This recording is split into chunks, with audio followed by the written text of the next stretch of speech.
Hello students, आज हम business law subject में यूनिट 2 टॉपिक को पूरा कवर करेंगे।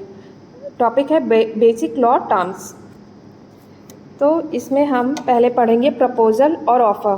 प्रपोजल और ऑफ़र इंडियन कॉन्ट्रैक्ट एक्ट 1872 के तहत सेक्शन 2A में आता है, जिसको डिफ़ाइन किया गया है when one person will signify to another person his willingness to do or not to do something, abstain with a view to obtain the assent of such person to such an act or abstinence, he is said to make a proposal or an offer. इसमें क्या कहा जा रहा है, जैसे कि एक व्यक्ति है, वो दूसरे व्यक्ति को अपनी इच्छाओं के बारे में बताता है, ठीक है, उससे अवगत कराता है दूसरे व्यक्ति को, ताकि वो दूसरा व्यक्ति जो है या तो उससे सहमति प्राप्त कर सके दूसरे व्यक्ति से, है ना। तो जो ये बता रहा है इच्छाएं और अपना इच्छाएं जाहिर कर रहा है, वो क्या हुआ, प्रस्तावक हुआ। तो एक प्रकार से फर्स्ट जो व्यक्ति है वो क्या कर रहा है, प्रपोजल दे रहा है, एक ऑफर दे रहा है दूसरे व्यक्ति को। फिर let us look at some features और essentials of such an offer. अब हम कुछ फीचर्स और एसेंशियल्स देखेंगे जो कि ऑफ़र में यूज़ होते हैं। जैसे कि the person making the offer proposal is known as the promiser और द ऑफरर। जो पर्सन ऑफर और प्रपोजल दे रहा है वो क्या कहलाता है, प्रॉमिसर और द ऑफरर, ठीक है। And the person who may accept such an offer will be the promisee और the acceptor.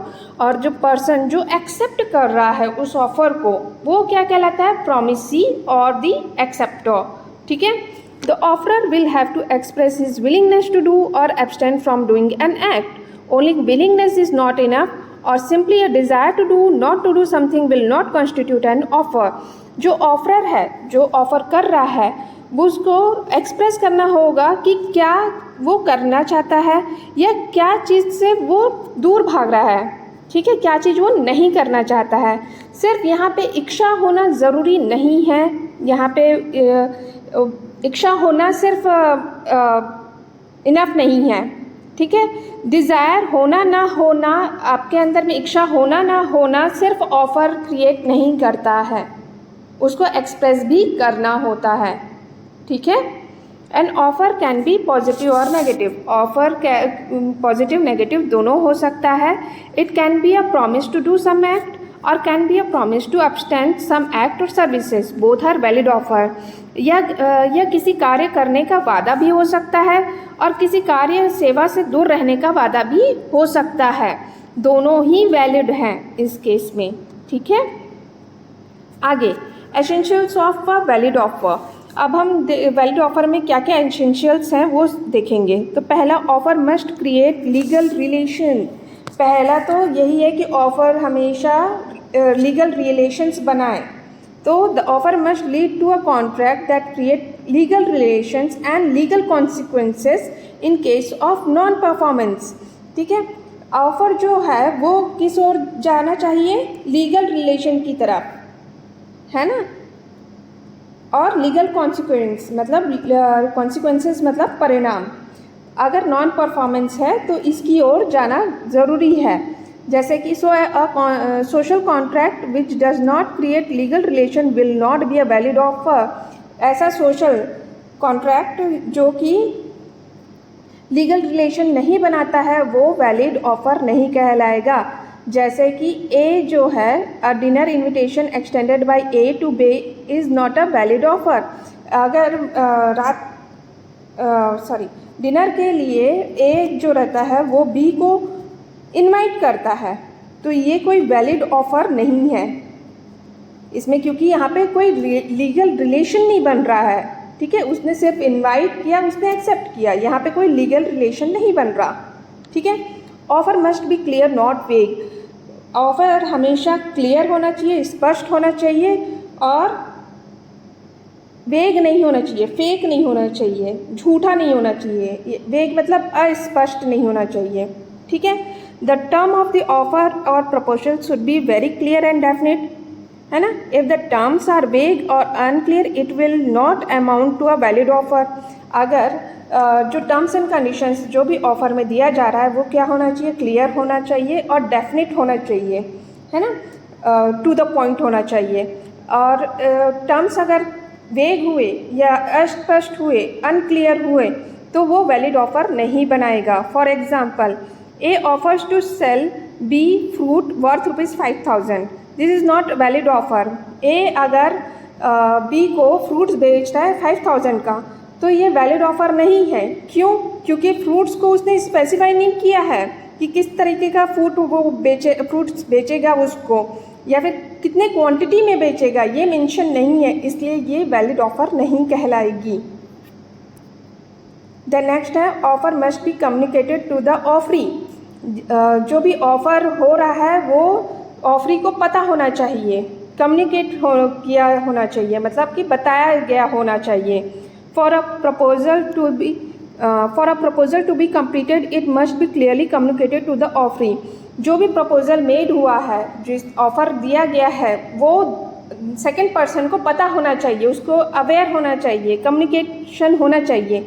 No offer can accept the proposal without knowledge of the offer. कोई भी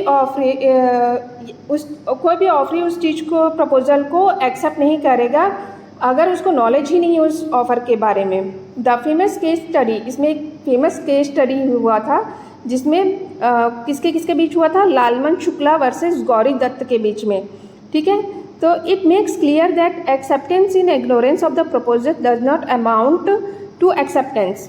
इसमें क्लियर किया गया कि जो भी एक्सेप्टेंस है वो इग्नोरेंट कर दिया गया। Proposal does not amount to acceptance, मतलब कि उन्होंने क्या किया, अपनी तरफ से कम्युनिकेट नहीं किया अच्छे से, और उसे एक्सेप्टेंस के रूप में ले लिया गया। लेकिन ये एक्सेप्टेंस नहीं होगा क्योंकि प्रपोजल जो मेड हुआ है उसको ठीक तरीके से कम्युनिकेट नहीं किया गया, ठीक है।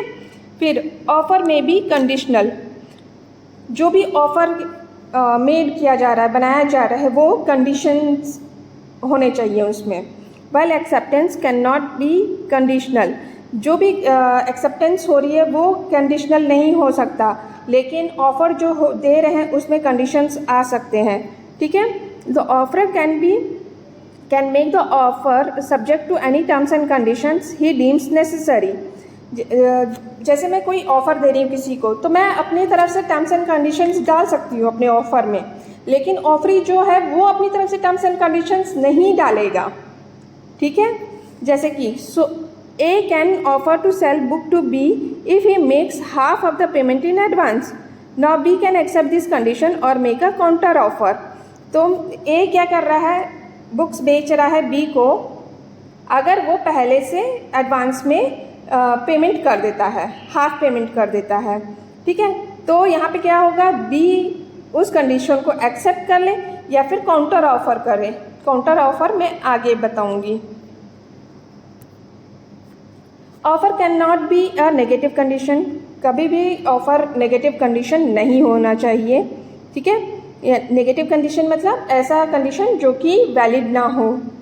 The non compliance of any terms of the offer can not lead to automatic acceptance of the offer, hence it cannot say that if acceptance is not communicated by a certain time it will be considered as accepted। ऐसा terms और conditions नहीं होना चाहिए जो कि आपको mislead करे। उसने उसको ऑफ़र किया है ना, और कुछ समय हो गए उस ऑफ़र को किए हुए, तो इसका ये मतलब नहीं है कि वो इतने दिन तक रोक के रखा है, मतलब वो उसने एक्सेप्ट कर लिया वो ऑफ़र, ठीक है। जैसे a offer to sell his cow to be for 5,000 rupees. ए क्या कर रहा है, सेल कर रहा है अपने काउ को बी को, ठीक है। बी को काउ सेल कर रहा है 5,000 रुपीज़ में। If the offer is not rejected by Monday it will be considered as accepted. अगर वो मंडे तक इस ऑफ़र को एक्सेप्ट नहीं करता है तो वो इसको कंसिडर करेगा कि हाँ उसने एक्सेप्ट कर लिया इस ऑफ़र को, तो ये वैलिड ऑफ़र नहीं है। एक बार फिर से समझाती हूँ मैं। जैसे ए ने बी को काउ ऑफ़र किया है ना, और बोला कि आप सैटरडे तक अपना बता देना कि आपका क्या है डिसीजन। 5000 रुपीज़ में उसने डील किया और सैटरडे तक बता देना बोला। लेकिन सैटरडे गुजर गया, मंडे आ गया। मंडे आ गया तो ए ने क्या सोचा कि उसने उस चीज ऑफर को एक्सेप्ट कर लिया, लेकिन ये ऐसा नहीं होता है। This is not valid offer. Okay, offer can be specified और जनरल। स्पेसिफाइड होना चाहिए और जनरल होना चाहिए, ठीक है, एकदम वेग नहीं होना चाहिए। ऑफर जो होना चाहिए वो वन और मोर स्पेसिफिक पार्टीज़ के बीच में होना चाहिए और पब्लिक में वो इन जनरल पहुंचना चाहिए। फिर ऑफर में भी एक्सप्रेस्ड और इम्प्लाइड। एक्सप्रेस्ड और इम्प्लाइड मैंने पहले भी पढ़ाया है। कोई भी ऑफर हम जब मेड करते हैं या तो हम एक्सप्रेस करके कम्युनिकेट करते हैं, एक्सप्रेस मतलब कि बोल करके, है ना, और इम्प्लाइड मतलब या तो रिटर्न फॉर्मेट में या फिर ओरली या रिटर्न बोथ में। इस तरीके से हम ऑफर को पेश करते हैं, ठीक है। नेक्स्ट है काउंटर ऑफर। काउंटर ऑफर क्या होता है, एक जनरल मीनिंग बता रही हूँ। काउंटर ऑफर जैसे कि ए ने बी को ऑफर दिया कुछ और बी को वो ऑफर ठीक नहीं लगा, उसने फिर से उस ऑफर में कुछ तोड़ मरोड़ करके ए को वापस से बोला कि मैं ऐसा ऑफर चाहता हूँ। अगर ए एग्री हो गया जो बी ने बोला तो ये यहाँ पे काउंटर ऑफर कहलाती है, ठीक है। तो बी ने क्या किया, काउंटर ऑफर किया। An offer made in response to previous offer by the other party during negotiation for a final contract। वही बताई मैं, जो पहले से ऑफर हुआ उस पर फिर से नेगोशिएशन हुआ और फाइनल कॉन्ट्रैक्ट बना, ठीक है। Making a counter offer automatically rejects the prior offer. और इस तरीके से काउंटर ऑफर होने की वजह से पहले जो ऑफर दिया था वो रिजेक्ट हो जाएगा। And require an acceptance under the terms of the counter offer और देयर इज़ नो कॉन्ट्रैक्ट। तो जो कॉन्ट्रैक्ट बाद में बना काउंटर ऑफर के बाद, या तो वो एक्सेप्ट हो जाएगा या फिर पूरी तरीके से वो कॉन्ट्रैक्ट ख़त्म हो जाएगा, ठीक है। जैसे कि एग्जाम्पल दिया है, the new company offer you 10% higher pay and 5 extra vacation day. एक कंपनी नई कंपनी है, वो आपको दे रही है 10% हायर पे, जितना मिल रहा है उससे 10% ज़्यादा मिल रहा है और 5 एक्स्ट्रा वेकेशन डे मिल रहा है। तो you tell your current employer what you now have on the table and ask them for 20% and 10 days. The employer make a counter offer at 15% and a week off. Take it or leave it. तो वो 10% higher पे देता है और 5 extra vacation day देता है। लेकिन आप क्या बोलते हो, आप अपने करंट जॉब को देखते हुए आप काउंटर ऑफर करते हो कि नहीं, मुझे 20% हाइक चाहिए और 10 डेज़ की छुट्टी चाहिए। तो जो न्यू कंपनी है वो बोलती है कि ठीक है, हम काउंटर ऑफर करते हैं कि आपको हम 15% देंगे और वीक में एक ऑफ देंगे, तो या तो लो या तो छोड़ दो। ये होता है काउंटर ऑफर, ठीक है। नेक्स्ट है स्टैंडिंग और open offer. An offer which is allowed to remain open for acceptance over a period of time is known as standing or open or continuing offer। जैसे कि ओपन है सभी के लिए, ये कोई भी वो ऑफर को ग्रैब कर सकता है। जैसे कि supply of goods is a kind of standing offer. Example ले लेते हैं, जैसे एक होलसेलर है, वो पूरा अपना सामान एक साथ निकाल रहा है, बाहर में लगा दिया है और वहाँ बोली लगती है और कोई भी उसको ले करके उस बोली के अकॉर्डिंग उस चीज़ को खरीद सकता है, ठीक है। तो इसमें एग्जांपल है, a store might have standing offer to sell a product for a certain price. वो क्या करता है, जैसे कि एक स्टोर है, उस प्रोडक्ट निकाला बाहर और वो कुछ प्राइस अमाउंट उसमें सेट करता है और अगर उस अमाउंट पे कोई एग्री हो जाता है तो वो आकर के ले जाए। ऐसा नहीं है कि पर्टिकुलरली किसी के लिए है, वो पूरा ओपन है। इसे स्टैंडिंग ओपन ऑफर कहते हैं। अब नेक्स्ट आते हैं, distinguish between offer and invitation to offer. Offer और इनविटेशन टू ऑफ़र के बीच में हम लोग डिफरेंस देखेंगे। तो पहला है ऑफ़र में specific in definite proposal to enter into a contract. जो भी प्रपोजल हो रहा है वो स्पेसिफिक होना चाहिए और डेफिनिट होना चाहिए कॉन्ट्रैक्ट में एंटर करने के लिए। इनविटेशन टू ऑफ़र में रिक्वेस्ट होता है, ठीक है। इनविटेशन जहाँ पे आ जाता है मतलब कि वहाँ पे रिक्वेस्ट हो रही है ऑफ़र की, ठीक है। देन सेकंड है ऑफ़र में made with the intention of create legal relations. यहाँ पे ऑफ़र में जब भी हम लोग बात करते हैं तो किस इंटेंशन से कहते हैं, जब हमें उसके साथ लीगल रिलेशन बनाना है तब। इनविटेशन में कोई भी लीगल रिलेशन नहीं बनता है, यहाँ पे सिर्फ और सिर्फ इंफॉर्मेशन और प्रपोजल दिया जाता है, ठीक है। फिर ऑफ़र में कैन बी एक्सेप्टेड और रिजेक्टेड। ऑफ़र को एक्सेप्ट किया जा सकता है या रिजेक्ट किया जा सकता है। Invitation not be accepted, only used as a basis for creating an offer. इसको एक्सेप्ट नहीं किया जा सकता बट एक बेसिस बना सकते हैं कि हम इसको ऑफ़र बना सकें, ठीक है। फिर offer create legal obligation if accepted. अगर ऑफ़र एक्सेप्ट कर लिया गया तो लीगल ऑब्लिगेशन बन जाता है, और इनविटेशन में कोई लीगल ऑब्लिगेशन नहीं बनता है, ठीक है। फिर ऑफ़र में can be revoked before acceptance. ये हम लोग ऑफ़र को निरस्त कर सकते हैं, ठीक है। एक्सेप्टेंस से पहले ही निरस्त कर सकते हैं, इनविटेशन को निरस्त नहीं कर सकते। फिर offer can be communicated directly और इनडायरेक्टली। ऑफ़र को हम डायरेक्टली और इनडायरेक्टली दोनों वे से कम्युनिकेट कर सकते हैं। इनविटेशन को थ्रू एडवर्टाइजमेंट और कैटलॉग के थ्रू हम कम्युनिकेट कर सकते हैं। ऑफ़र में बी एक्सप्रेस्ड और इम्प्लाइड। ऑफ़र एक्सप्रेस करके भी दिया जा सकता है और इम्प्लाइड करके भी दिया जा सकता है। इनविटेशन हमेशा एक्सप्रेस करके दिया जाता है, ठीक है। एग्जाम्पल देख लेते हैं। इनविटेशन टू ऑफ़र का है a book seller sending a catalogue of book with price listed. उसने क्या किया, एक बुक सेलर ने एक लिस्ट बनाया बुक्स का और उसके साइड में प्राइस डाल दिया कि ये है बुक्स और इसके प्राइस ये है, आपको जो लेना है ले सकते हो।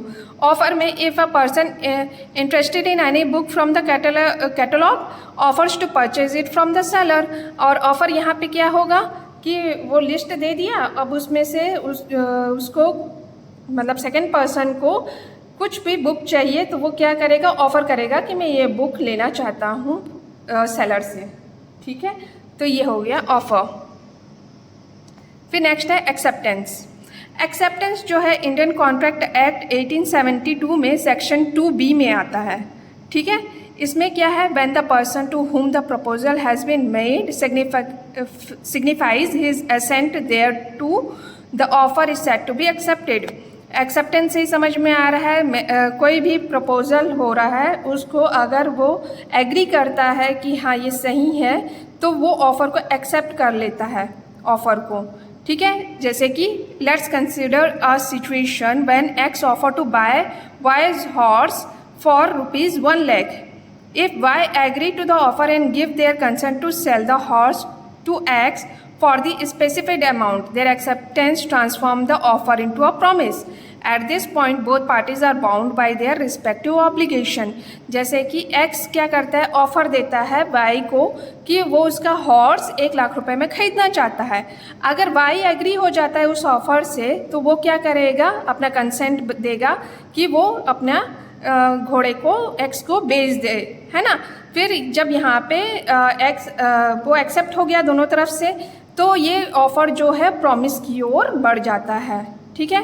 और फिर दोनों पार्टी क्या हो जाते हैं, बाउंड टू रिस्पेक्टिव ऑब्लिगेशंस, अपनी अपनी जिम्मेदारियों में बंध जाते हैं, ठीक है। कि एक को सेल करना है, एक को बाय करना है और बाय करने वाला उसको 1 लाख रुपीज़ देगा, ठीक है।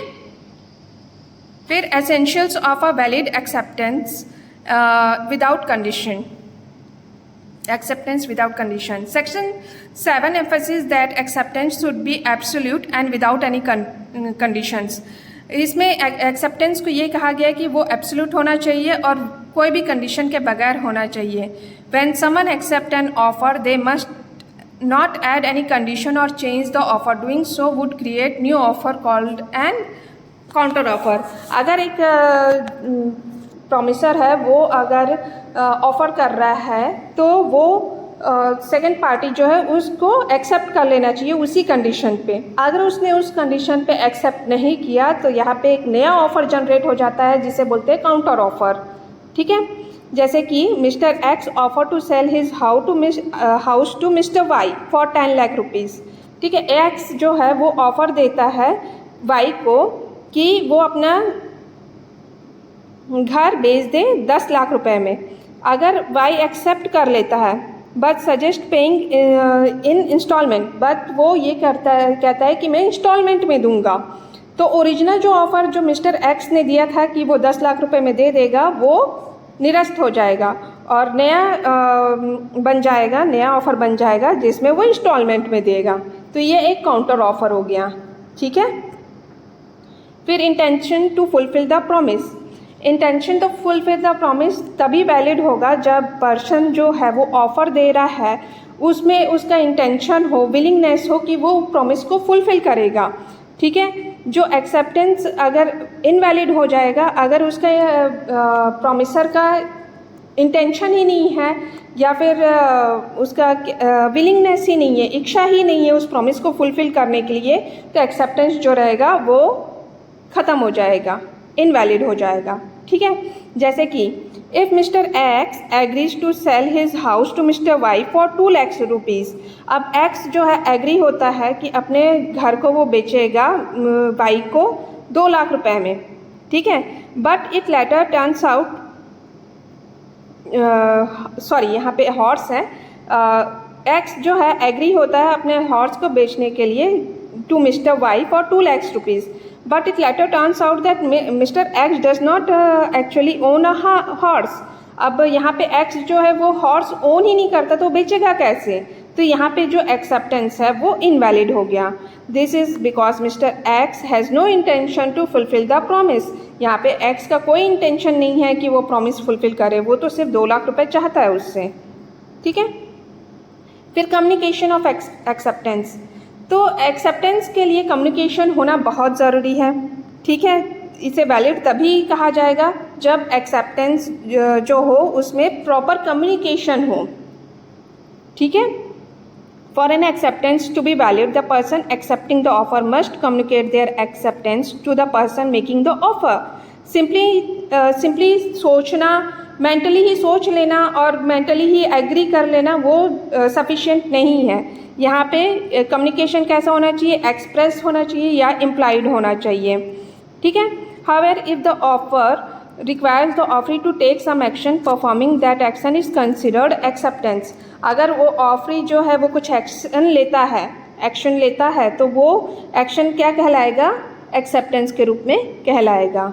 ठीक है, फिर acceptance in the prescribed mode. Prescribed mode मतलब जो पहले से जिस मोड में कहा गया है वो चीज़ में ही अगर वो पेश करता है प्रपोजल तो ही एक्सेप्टेंस होगा।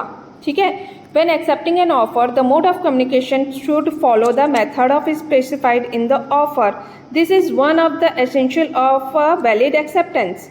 ठीक है, जो भी आपने ऑफ़र किया है उसमें जो भी मेथड आपने सोच के रखा है कि इस तरीके से कम्युनिकेट होना चाहिए, मोड ऑफ कम्युनिकेशन ये होनी चाहिए, तो वही होनी चाहिए।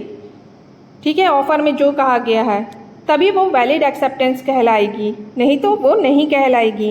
If the offer does not mention a specified mode acceptance can not be communicated normally और रीजनेबली। अगर वो ऑफ़र में जैसा कम्युनिकेशन कहा गया है अगर वैसा नहीं होता है तो एक्सेप्टेंस को नॉर्मली और रीजनेबली भी कम्युनिकेट किया जा सकता है। However, if the mode of acceptance is stated in the offer and the offeree uses a different mode, the proposer can reject or inform the offeree। अगर मोड जो है एक्सेप्टेंस का जैसे ए ने ऑफ़र दिया बी को, बी ने mode change कर दिया ऑफ़र का, तो जो प्रपोजर रहता है उसको पता होना चाहिए। ठीक है, वो या तो उस चीज़ को एक्सेप्ट करेगा या तो रिजेक्ट कर देगा। और अगर उन दोनों के बीच में कोई कम्युनिकेशन नहीं हुआ तो वो कोई एक्सेप्टेंस नहीं कहलाएगा।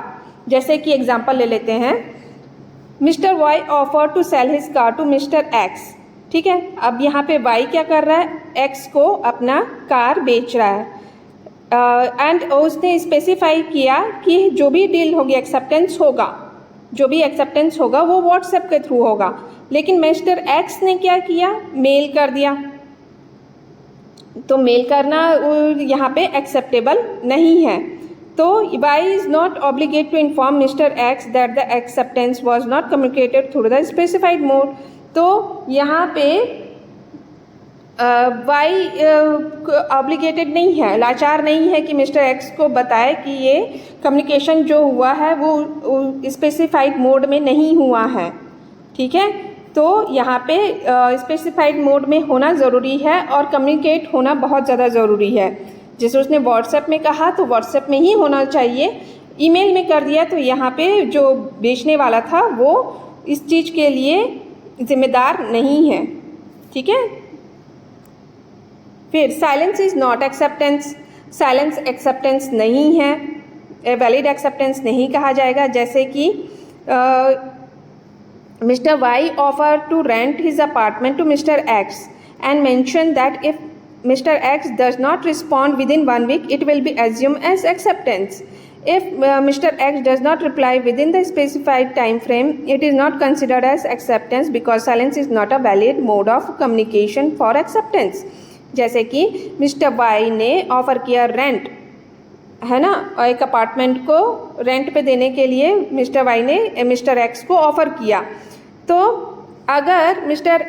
X ने एक हफ्ते तक उसको नहीं बताया कि मैं उस रेंट को लेना चाहता हूँ या नहीं लेना चाहता हूँ, तो ये एक्सेप्टेंस के रूप में नहीं आएगा। इसका ये मतलब नहीं कि उसने एक हफ्ते तक नहीं बताया, मतलब ये नहीं कि उसने एक्सेप्ट कर लिया है। ठीक है, अगर उस स्पेसिफाइड टाइम पीरियड में वो नहीं बताता है तो इसका ये मतलब नहीं है कि उसने एक्सेप्ट कर लिया है। It is not considered as acceptance because silence is a not valid mode of communication. Silence कोई वैलिड मोड ऑफ कम्युनिकेशन नहीं है एक्सेप्टेंस का। ठीक है, फिर communication with the prescribed time. The offeree is required to respond to an offer within the time period specified in the offer. जो भी offeree है वो क्या करेगा, जो भी ऑफर दे रहा है उसमें स्पेसिफाइड टाइम प्रिस्क्राइब्ड कर देगा कि इतने अवधि तक आप मुझे बता देना।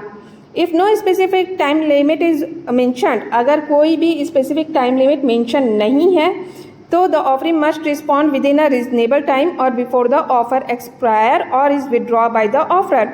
तो ऑफरी जो है वो पहले ही रिस्पॉन्ड कर दे उस रीजनेबल टाइम पे, या फिर ऑफ़र एक्सपायर होने से पहले, या फिर ऑफरर के द्वारा उसको हटा देने से पहले उसको बता देना बहुत ज़रूरी है।